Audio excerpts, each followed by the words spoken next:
안녕하십니까. 오늘은 안식일입니다. 창세기 18장 9절.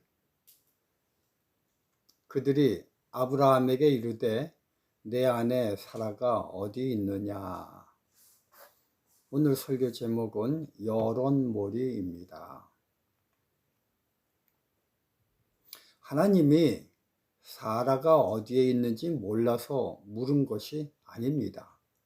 왜냐하면 12절 13절을 보면요, 사라가 속으로 웃고 이르되 내가 노쇠하였고 내 주인도 늙었으니 내게 어찌 낙이 있으리요. 여호와께서 아브라함에게 이르시되 사라가 왜 웃으며 이르기를 내가 늙었거늘 어떻게 아들을 낳으리요 하느냐. 밖에서 식사하시면서도 사라가 겉으로가 아니라 속으로 웃는 것까지 아시는 전지전능하신 분이시기 때문인 것입니다. 그렇기 때문에 어디 있는지 몰라서 묻는 것이 아닙니다. 그리고 이 절에서 여호와께서 아브라함에게 이르시되 사라가 왜 웃으며, 하나님은 아브라함과 이야기를 하시고 계시지만 기실 그 이야기는 아브라함을 통해 몰래 듣고 있는 사라에게 하시려는 말씀이었습니다. 하나님의 능력에 의심을 품고 있는 사라를 부르시는 음성인 것입니다. 창세기 3장 9절.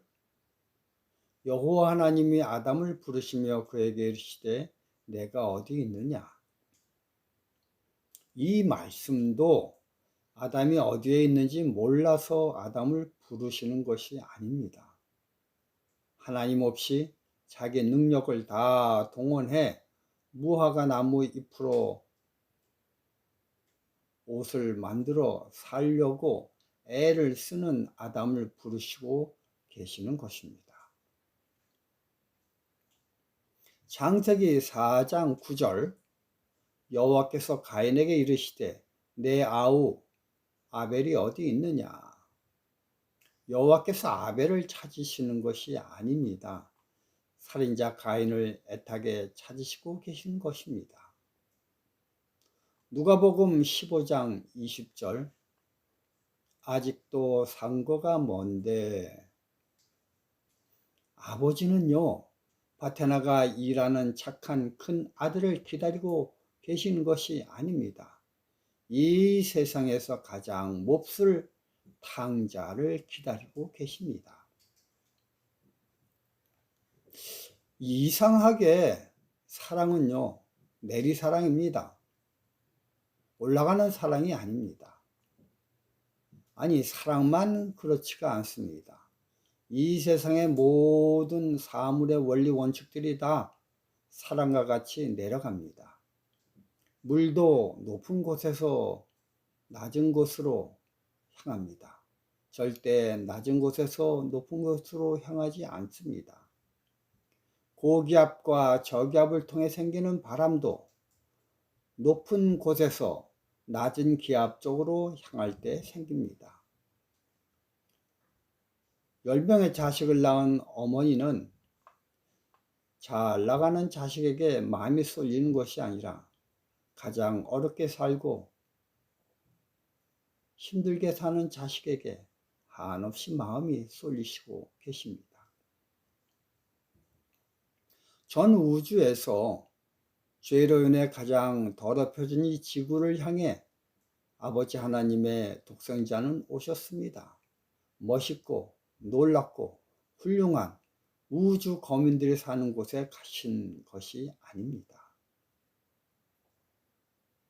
하나님이 내 마음에 좌정하시기 위해서는 이처럼 죄에 의해 더럽혀진 마음을 그대로 가지고 아버지께 나올 때 내 마음이 허전함으로 가난해져서 그곳에 하나님의 영이 계시게 됩니다.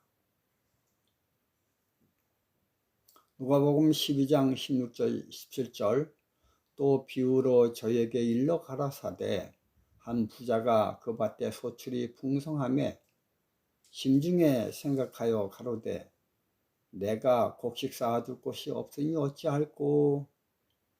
여러분, 이처럼 세상에 넉넉하고 여유 있는 사람에게 하나님이 오시지 않습니다. 아니, 오시고 싶으셔도 오실 수가 없으십니다. 왜냐하면 마음이 꽉 차서 있으실 곳이 없으시기 때문입니다. 이사야 14장 13절 14절 내가 내 마음에 이르기를 내가 하늘에 올라 하나님의 무별 위에 나의 보좌를 높이리라. 내가 북극 지폐의 산 위에 좌정하리라. 가장 높은 구름에 올라 지극히 높으신 자와 비기리라. 이처럼 높아지려는 사람마다 하나님은 계시지 않습니다. 아니, 그들에겐 하나님이 필요하지가 않습니다. 왜냐하면 하나님 없이도 자신이 높아질 수 있기 때문입니다. 이 세상에서 정의하는 악과 죄의 형태는 하나님의 정의하는 악과 형태와 전혀 다릅니다. 이 세상에서 정의하는 악과 악은 남들에게 피해를 주는 것을 가리켜 죄요 악이라고 합니다. 반면에 하나님이 정의하시는 악은요, 하나님을 필요 없다라고 하는 정신을 가진 자를 악이요 죄라고 합니다. 그러므로 요한복음 8장 3절 4절에 서기관들과 바리새인들이 가는 중에 잡힌 여자를 끌고 와서 가운데 세우고 예수께 말하되 선생이여 이 여자가 간음하다가 현장에 잡혔나이다. 또 누가복음 23장 42절에 우편 강도에게 예수께서는 가로되 예수여 당신의 나라가 임하실 때 나를 생각하소서. 간음하다 잡혀온 죄인이나 십자가에 달린 우편 강도나 그들이 지은 죄는 넉넉히 용서받을 수 있습니다. 그러나 예수님을 필요로 하지 않는 서기관들과 바리새인들과 좌편 강도는 하나님 편에선 용서할 수 없는 악인이요 죄인인 것입니다. 얼마 전 코로나19가 기승 부릴 때, 그 때에는요, 코로나에 걸리면 민족의 반역자로 치부됐습니다. 근데 사실 내가 걸리고 싶어서 걸린 것이 아닙니다. 방역을 잘못한 국가가 실수해서 걸린 것임에도 불구하고 코로나19에 걸린 사람이면 그 사람이 속한 그 사람이나 그 사람이 속한 단체나 모두 다 한 묶음으로 온 사회가 죄인으로 매도하였던 기억이 생생합니다. 그때 저는 왜 그런 정확에 나도 쏠려서 그렇게 판단했는지 잘 모르겠습니다. 이처럼 사회가, 국가가, 또 기사를 다루는 뉴스 매체가 모두 한 통속이 되어 사단의 청략에 속아 휩쓸렸습니다. 이 경험을 통해 죄인이 아님에도 불구하고 죄인으로 치부당하는 여론몰이가 얼마나 무서운지를 저희는 지금에서야 경험하고 있습니다. 이와 마찬가지로 연약하여 힘이 없어 어쩔 수 없이 죄를 짓는 죄인을 향해 사단은 십자가에 못 박으소서, 십자가에 못 박으소서 하는 엄청난 크기의 목소리를 외치고 있습니다. 그 소리를 이어받아 타락한 천사의 무리들이 동일하게 외치고 또 이 세상의 악한 무리들이 여기에 동조해 절대 용서받을 수 없는 죄인이라고 단죄를 하고들 있습니다. 이런 여론몰이에 세뇌되어 나는 절대 용서받을 수 없는 죄인이구나 라는 생각에 사로잡혀 좌절하고 있습니다. 이때 예수님이 찾아오셔서 정말 특이한 행동을 하고 계십니다. 마태복음 9장 2절 3절 침상에 누운 중풍병자를 사람들이 데리고 오거늘 예수께서 저희의 믿음을 보시고 중풍병자에게 이르시되 소자야 안심하라 내 죄 사함을 받았느니라. 어떤 서기관들이 속으로 이르되 이 사람이 참남하도다. 이 세상의 그 어떤 죄도 예수님이라면 다 용서하실 수가 있으십니다. 그래서 자기에게 오는 모든 환자들에게 예수님은 병 나으라고 하시지 아니하시고 죄 사함을 받았느니라고 말씀하셨습니다.